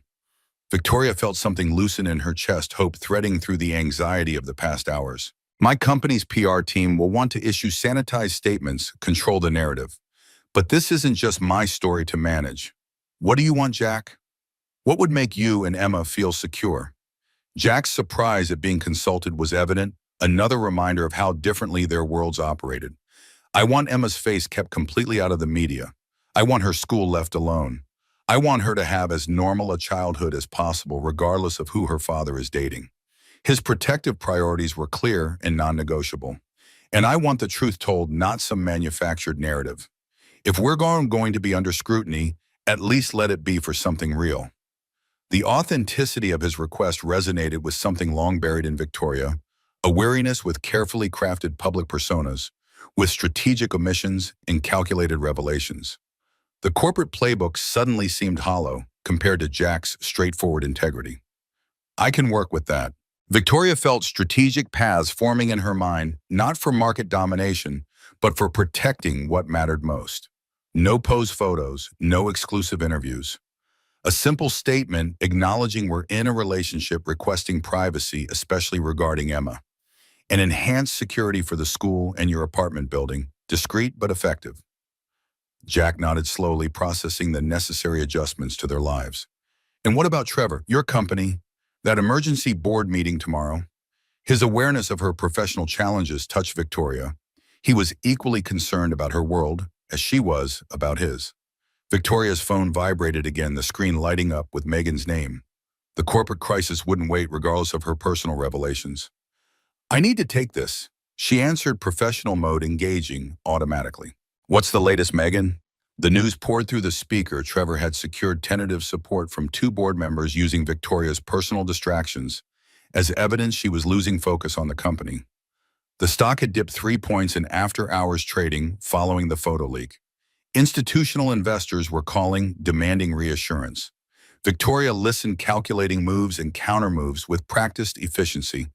Have legal prepared documentation of Trevor's blackmail attempt. We'll demonstrate this as personal vindictiveness, not legitimate business strategy, and schedule one-on-ones with each board member before tomorrow's meeting. I'll handle them personally. The decisive CEO was fully present, even as her eyes remained on Jack and Emma. Ending the call, she found Jack watching her with a new expression, not judgment or disapproval, but curiosity and perhaps a hint of admiration. So that's Victoria Hayes in action. The difference was illuminating. His observation held no criticism, merely acknowledgement of the duality she navigated. Not so different from watching you coach, I imagine. Different arena, same leadership principles. Victoria's comparison sought common ground between their disparate worlds. I need to handle this crisis, Jack. Trevor's using my relationship with you as leverage to attack my company, and I won't let him hurt either the people or the organization I care about. Jack considered this, his English teacher's mind drawing literary parallels. The personal and political intertwined as always. His smile held unexpected warmth. So what's the plan, CEO Hayes? His use of her title carried no mockery, only acceptance of this essential aspect of her identity. Victoria felt something shift between them, a new understanding, a bridge forming between their worlds rather than a wall. I need to go to the office, prepare for tomorrow's board meeting. The timing couldn't be worse, but she hesitated, unused to having personal commitments influence professional decisions. Go. Jack's permission came without hesitation. Emma and I will head home, lie low for the weekend. His practical acceptance of her responsibilities touched Victoria deeply. Just keep us in the loop, no more disappearing acts. The reasonable request highlighted her previous failing. I promise. Regular updates no matter how busy things get. And once this immediate crisis is contained, we'll figure out a more sustainable balance.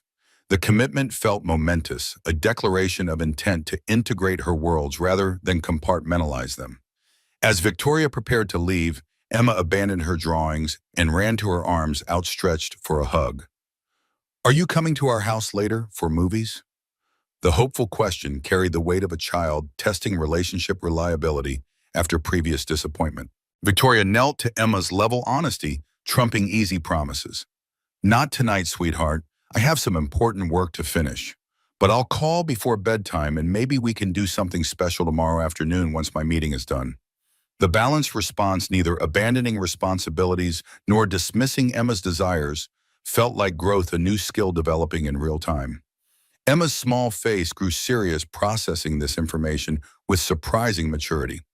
Is it because of the bad man Daddy told me about? The one who's trying to take your company? Her interpretation of Jack's simplified explanation demonstrated both her intelligence and the inevitable filtering of adult complexities through a child's understanding. Victoria glanced at Jack, uncertain how to respond to this unexpected awareness. Jack nodded, slightly encouraging honesty at an appropriate level. Yes, Emma, someone is trying to take something important from me, and I need to stop him. Just like if someone tried to take your science fair ribbon, you'd stand up for yourself, right? Emma nodded vigorously, moral certainty blazing in her eyes. You should tell him that's not nice, and he needs to stop being mean. The straightforward childhood justice system drew a genuine laugh from both adults. Momentary relief in the tension. I'll definitely tell him that. Victoria hugged Emma tightly, then stood to face Jack. Their eyes held a silent conversation, concern, resolve, connection, despite the challenges ahead. Jack stepped forward, and in a move that surprised Victoria, pulled her into a quick embrace. Go save your company. We'll be here when you're done. His support offered, despite his own reservations about her world, filled Victoria with determination, unlike any corporate motivation she'd previously experienced. This wasn't about market share or stock prices. This was about protecting the possibility of a future with these two people who had inexplicably become essential to her happiness. The night before the emergency board meeting passed in a strategic blur. Victoria worked through the night at Hayes Tower, her executive team rallying around her with loyalty that Trevor had clearly underestimated.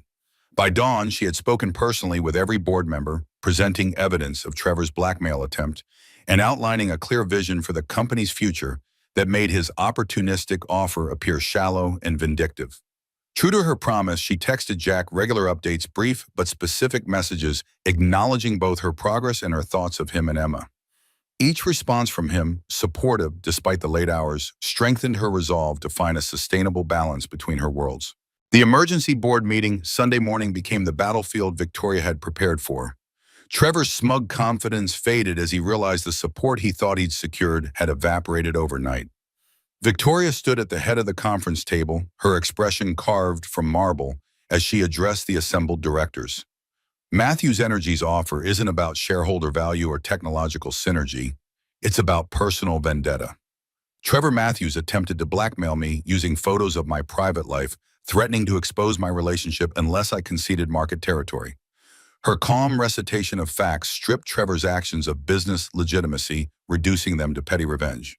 Victoria activated the boardroom screen displaying time-stamped records of his communications. The evidence speaks for itself.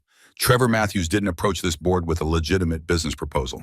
He attempted to leverage personal information for corporate gain, a tactic that violates not only ethical standards, but potentially several laws regarding corporate espionage and blackmail. The board members' expressions shifted from concern to disapproval, not of Victoria's relationship, but of Trevor's tactics. The chairman cleared his throat, addressing Trevor directly. Mr. Matthews, I believe we've heard enough. Your offer is unanimously rejected. I suggest you leave before we consider legal action regarding these documented blackmail attempts. As security escorted him from the building, Trevor turned back with one final barb. This isn't over, Vicky. You can't have everything, the company and your little makeshift family. Something will break eventually. Victoria met his gaze without flinching. You never understood me, Trevor. Not then, not now. I don't want everything, I want what matters. and I'll protect it with every resource at my disposal. The distinction felt profound, a crystallization of values that had been evolving since that first dinner with Jack and Emma. After the board meeting concluded with unanimous support for Victoria's leadership, she left the tower feeling physically exhausted but mentally clear. The crisis had been averted, but the larger challenge remained how to truly integrate her worlds to be both Victoria Hayes' tech visionary and Tori, the woman Jack and Emma had come to care for. When Victoria arrived at Jack's apartment that afternoon, she found Emma waiting by the window, face pressed against the glass, watching for her arrival. The sight of such eager anticipation, someone simply happy to see her, not for what she could provide, but just for her presence, filled Victoria with unfamiliar warmth. Emma flung open the door before Victoria could knock. "You won. Did you tell the bad man to stop being mean?" Her childish understanding of corporate warfare made Victoria smile despite her exhaustion. "I did exactly that. And guess what? It worked." Victoria followed Emma into the apartment where Jack was preparing lunch in the small kitchen. The domesticity of the scene Sunday afternoon cooking the apartment, filled with Emma's artwork and books, struck Victoria as infinitely more appealing than her own immaculate mansion. Jack looked up from chopping vegetables, his expression warm, but still carrying traces of caution. "Congratulations, CEO. The board stood with you." His question sought confirmation of what he already knew from her texts, but also probed for her emotional state after the confrontation. Unanimously, Victoria accepted the glass of water he offered their fingers, brushing in a moment of connection. Trevor underestimated how transparent his motives were, and how loyal my team is. She settled at the kitchen counter, watching Jack's confident movements around the small space. But this isn't the end. Trevor won't give up easily, and there will be other challenges. "Being with me comes with complications." Jack continued preparing the lunch, his hands steady and sure. "Life comes with complications, Victoria." His use of her full name rather than Tori felt significant, an acceptance of her complete identity, not just the parts he'd first been shown. The question isn't whether there will be challenges, but whether they're worth facing together. The simple wisdom of his statement struck Victoria deeply. In her world of strategic planning and risk assessment, relationships had always been evaluated through cost-benefit analysis. Jack offered a different metric, not whether the difficulties could be eliminated, but whether the connection was valuable enough to make them worthwhile. "I think they are. Worth facing together." Victoria's response came without calculation, a truth she felt rather than strategized. "But we need a better approach than crisis management, something sustainable for all three of us." Jack nodded, setting plates on the small dining table where Emma was already seated, swinging her legs impatiently. "I've been thinking about that too." He gestured for Victoria to join them the family meal, a stark contrast to her usual solitary dinners. "We need boundary, structure, communication. Like any family, figuring things out." The casual use of family to include her sent a wave of emotion through Victoria. She'd built an empire, but never expected to be part of something as simple and profound as this: shared meals, everyday concerns, belonging. Over the coming weeks, they developed systems for navigating their complex relationship. Victoria restructured her executive team, delegating operational decisions that had previously consumed her attention.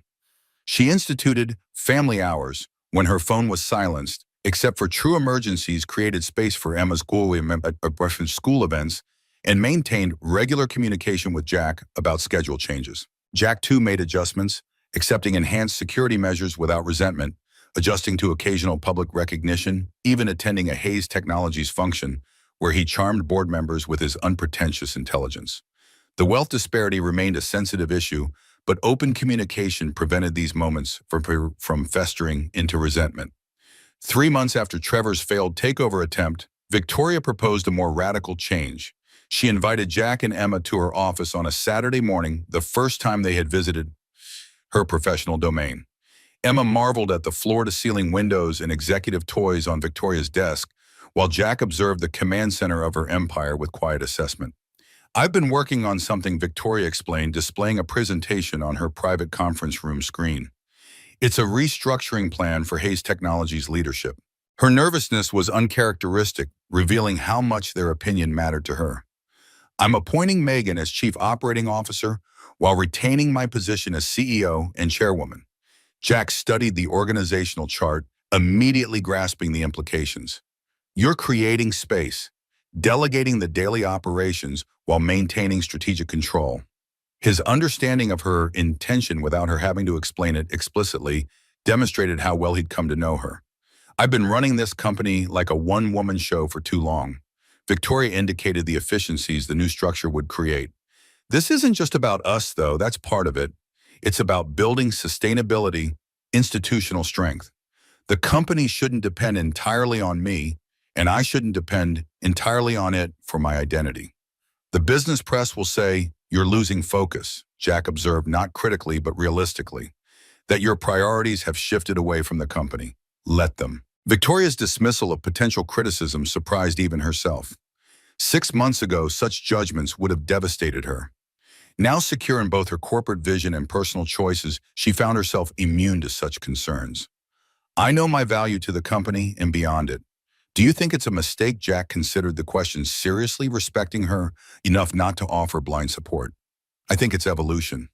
Growth." He gestured toward Emma, who was spinning in Victoria's executive chair, blissfully unaware of the significant conversation happening nearby.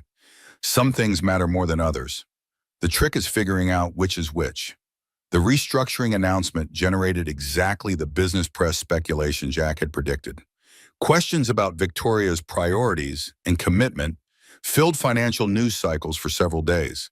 But the stock held steady, investors remained confident, and the new leadership structure quickly proved its efficiency. Victoria found herself with something she hadn't experienced in years: balanced perspective, time to breathe. 4 months after the restructuring and as spring softened into summer, Victoria invited Jack and Emma to dinner at her home. Not their usual casual visit, but something more formal, more purposeful. The mansion had undergone subtle transformations over the preceding months. Previously showcased formal spaces softened with comfortable furniture walls, once adorned with investment art, now featuring Emma's framed creations, alongside sophisticated pieces, a bedroom converted into a library filled with Jack's beloved classics. Emma raced through rooms she'd come to know well, heading straight for the garden, where Victoria had arranged a special surprise. Jack followed more slowly, noting the changes with quiet appreciation. "You've been busy," he observed, gesturing toward a newly installed reading nook filled with pillows and books at Emma's height. "What's the occasion?" Victoria led him toward the garden, uncharacteristic nervousness evident in her typically confident demeanor. "I wanted to ask you both something important."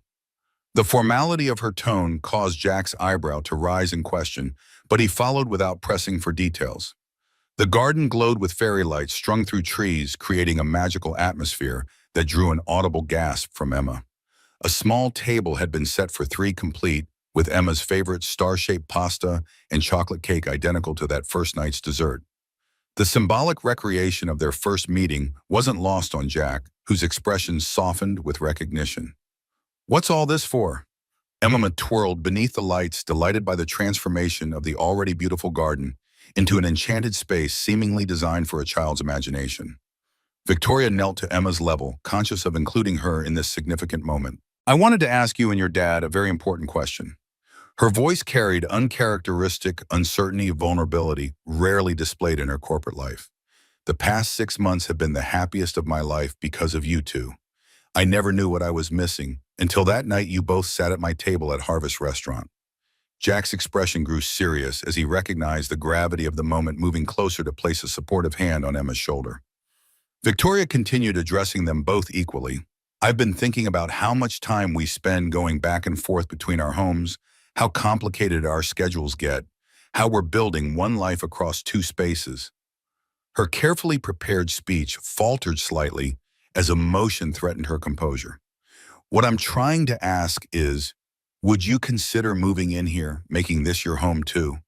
The question hung in the evening air, more consequential than any merger proposal or acquisition offer Victoria had ever extended. Emma looked to her father, instinctively understanding that while her opinion mattered, this adult decision required his approval. Jack's expression remained unreadable for a moment that stretched Victoria's nerves to breaking point. Then he asked the question that cut to the heart of everything. "Why here? Why not us offering you space in our apartment?" The query wasn't confrontational, but essential, testing whether Victoria truly understood what integration meant, whether her proposal stemmed from genuine desire for shared life or merely convenient absorption of them into her world. Victoria had anticipated this crucial challenge. I considered that. Her honesty acknowledged the validity of his question. But your apartment is near Emma's school, your work, the community you've built. This place is just a house I bought to impress people who never really mattered. She gestured to the mansion behind them. It only started feeling like a home when you two began spending time here. I'm not asking you to join my world. I'm asking if we can build something new together using the resources we all bring. The distinction resonated with Jack, whose expression softened further. And if I said this is too much too soon? His question tested boundaries, exploring Victoria's flexibility rather than rejecting her proposal outright. Then we find another solution, a new place altogether or more time at your apartment, or whatever feels right. Victoria's immediate willingness to adapt to prioritize their comfort over her preference demonstrated growth that didn't escape Jack's notice. I'm not attached to this house, Jack. I'm attached to you and Emma. The space is just details we can figure out together. Emma, who had been following this adult exchange with unusual patience, finally interjected with characteristic directness. Does this mean Tori would be with us every day? No more saying goodbye at night. Her question distilled the proposal to its emotional essence, consistent presence rather than intermittent visits. Victoria nodded, emotion tightening her throat. That's the idea, sweetheart. If you and your dad want that too, the vulnerability of the moment, placing her deepest hopes in the hands of a 6-year-old and the man she'd grown to love, contrasted sharply with the calculated risks of her business world. Emma's face lit with immediate certainty. Yes, we should all live together and be a family. Her enthusiastic endorsement, while heartwarming, didn't distract Victoria from Jack's still thoughtful expression. His decision carried greater complexity, adult concerns about independence, identity, and the power dynamics inherent in their unusual situation. Jack stepped away slightly, creating space for careful consideration. You know what concerns me most about this proposal? His tone remained gentle despite the serious question. Not the wealth difference, not the media attention, not even the practical adjustments. It's that Emma's getting attached to the idea of us as a permanent family, and we haven't actually discussed what that means long term. The observation cut to the heart of unspoken hopes and fears between them. They had carefully navigated the integration of their daily lives, but sidestepped explicit conversations about future commitment. Victoria recognized the crucial juncture they'd reached. No more comfortable ambiguity, no more present-focused pragmatism, without addressing tomorrow's possibilities. You're right, Victoria abandoned prepared statements for raw honesty. I should have started with the more important question. She moved closer, taking both his hands in hers. Jack Miller, I love you. Not just because you've shown me a life beyond corporate success, but because you're the most authentic, principled, caring man I've ever known. I love your dedication to your students, your patience with Emma, your unwillingness to be impressed by anything except genuine character. Jack's expression softened further, but Victoria continued, needing to express everything this moment demanded. I love Emma as if she were my own. I know I can never replace her mother, and I would never try. But I want to be a consistent, loving presence in her life, not just now, but always. If living together feels too soon, I understand completely. But I want you both to know that for me, this isn't a trial run or a convenience. It's a commitment to building a life together, however that looks.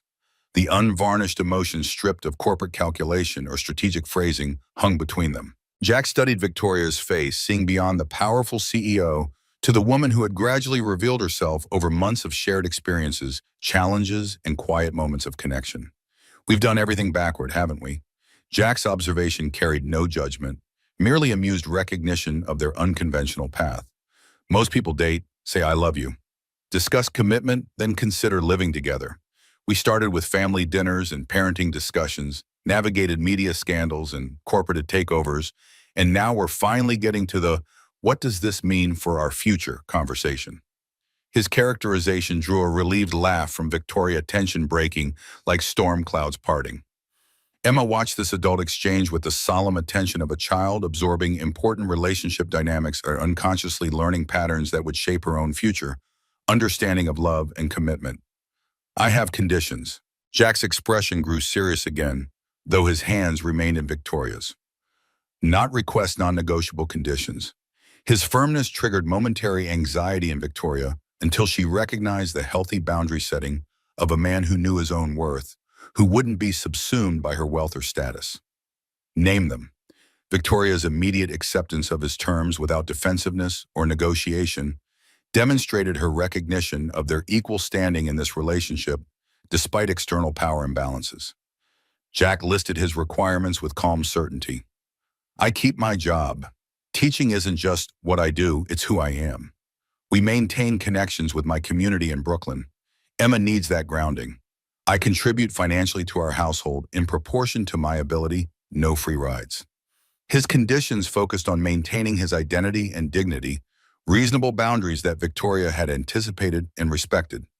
Then came the unexpected fourth condition delivered with gentle intensity. And I need to know that you're all in, Victoria, not just for now, not just until the novelty wears off or work reclaims your focus.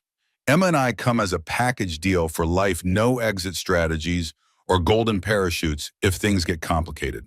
The corporate metaphors weren't accidental, directly addressing the business mindset Victoria had cultivated for years. He was asking for commitment without hedging investment, without diversification concepts that ran counter to sound business strategy but defined meaningful personal relationships. Victoria answered without hesitation, certainty, replacing earlier nervousness.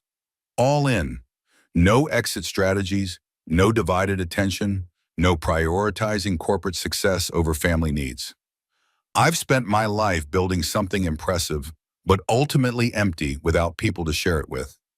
You and Emma aren't accessories to my success story. You're the point of it all, the reason any of it matters. The declaration settled between them, reshaping their understanding of past and future.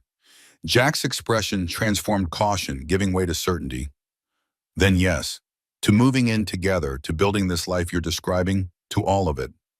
His acceptance encompassed Victoria's proposal and expanded beyond it, embracing the fuller commitment she'd articulated. Emma, watching with increasing impatience, finally burst in with practical concerns. Can I bring all my stuffed animals, and will I have my own room? Her priorities drew affectionate laughter from both adults, grounding their emotional moment in the practical realities of family life. The transition happened gradually over the following weeks. Jack and Emma didn't simply move into Victoria's mansion. They transformed it together into a true family home. Emma's room became a creative project they tackled as a trio: purple walls, as she'd insisted, star-shaped lighting fixtures and bookshelves filled with their growing collection of science and adventure stories. Jack converted one of the mansion's formal sitting rooms into a comfortable study where he could grade papers and prepare lessons, maintaining his professional identity even as his personal life evolved. Victoria found herself changed by their presence in ways she hadn't anticipated. She learned to loosen her perfectionism, to find joy in Emma's creative chaos, to value Jack's practical wisdom above corporate accolades. She still led Hayes Technologies with vision and authority, but no longer defined herself exclusively through that role. 1 year after their chance meeting at Harvest Table, Victoria arranged a special anniversary dinner in their garden. The fairy lights remained permanently installed among the trees, casting a warm glow over the table set with the same menu from that first night, including star-shaped pasta for Emma and chocolate cake with a candle. Emma insisted on recreating the original encounter with theatrical precision. I'll be the little girl who needs cake, and Daddy, you be the daddy who promised chocolate. Her direction demonstrated how thoroughly the story of their meeting had become family mythology, a creation narrative treasured and retold. Jack played along, adopting a pleading tone toward an imaginary hostess. Please, just a quick dessert at the bar.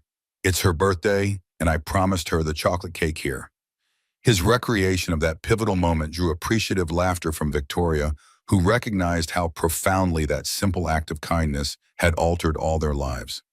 As they enjoyed their meal together, Victoria reached for the small velvet box she'd been carrying for days. She'd considered elaborate proposals, rooftop restaurants, private concerts, exotic vacations, but ultimately recognized that this setting, their home and garden, held the most meaning. Before I forget, I have something for both of you. Victoria passed Emma a small gift-wrapped package. The child tore into it eagerly, revealing a delicate silver bracelet with 3 interlinked charms, a book, a microscope, and a heart. It's us, Emma exclaimed, immediately recognizing the symbols. The book for Daddy, the science thing for me, and the heart for all of us. Her intuitive understanding of the symbolism touched Victoria deeply. That's exactly right. Victoria helped Emma fasten the bracelet around her small wrist. And there's something else. Something I want to ask your dad, but I wanted to ask for your permission first. Would that be okay? Emma nodded solemnly, instinctively understanding the importance of the moment.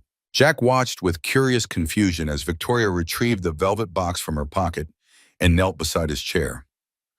Jack Miller, 1 year ago, you sat at my table as a stranger and changed my life completely. You showed me what it means to live with integrity, to love without calculation, to build something meaningful beyond corporate success. She opened the box, revealing a simple platinum band. I want to continue this journey not as CEO and teacher, not as billionaire and single dad, but as partners equals family. Will you marry me?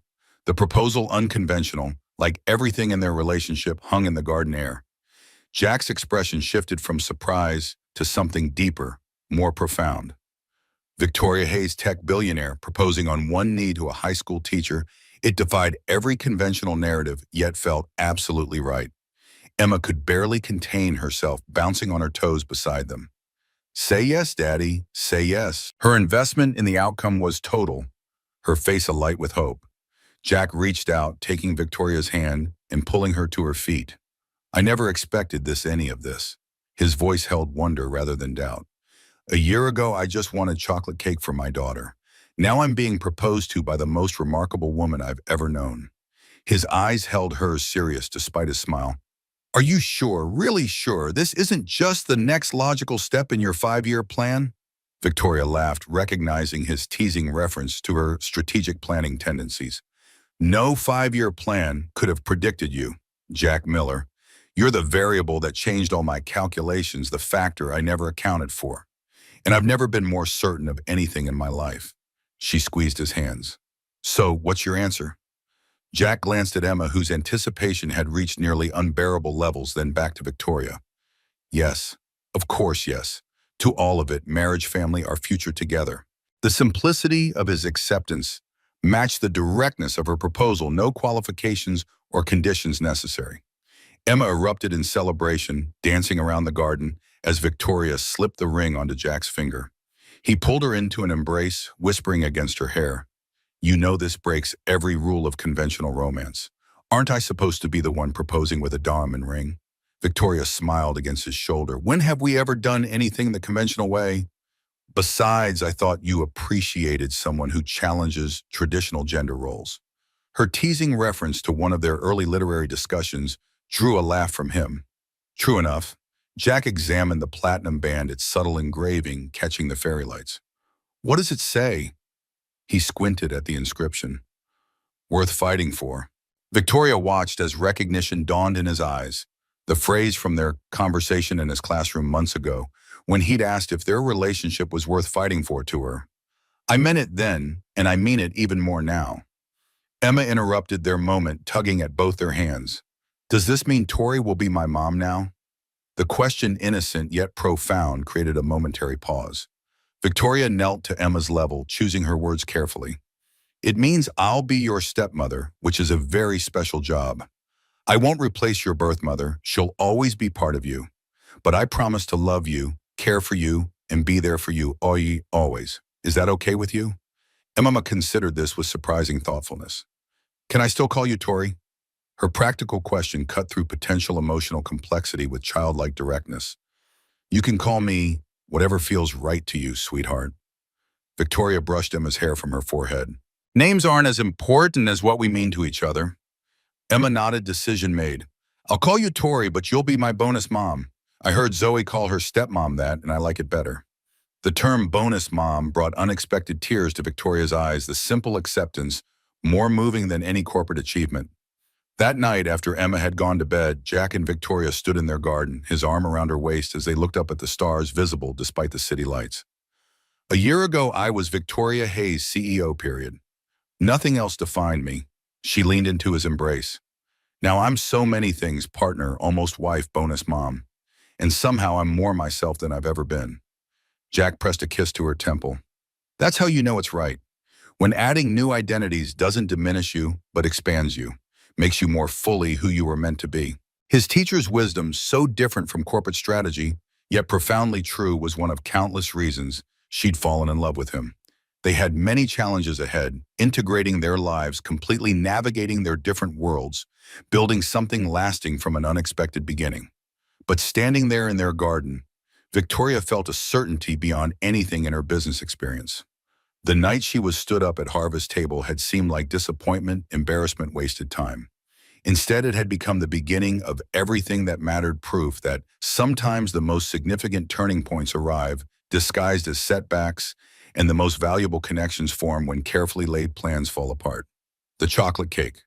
The fairy lights, the ring on Jack's finger, Emma's bonus mom declaration, none of it featured in any strategic plan Victoria had ever developed. Yet somehow this unplanned life had become her greatest achievement, this unconventional family, her most valuable asset. As she stood beneath the stars with Jack, Victoria Hayes, billionaire CEO, and soon-to-be wife and stepmother, felt something she'd chased but never quite captured in all her years of corporate success, not just accomplishment, but genuine happiness.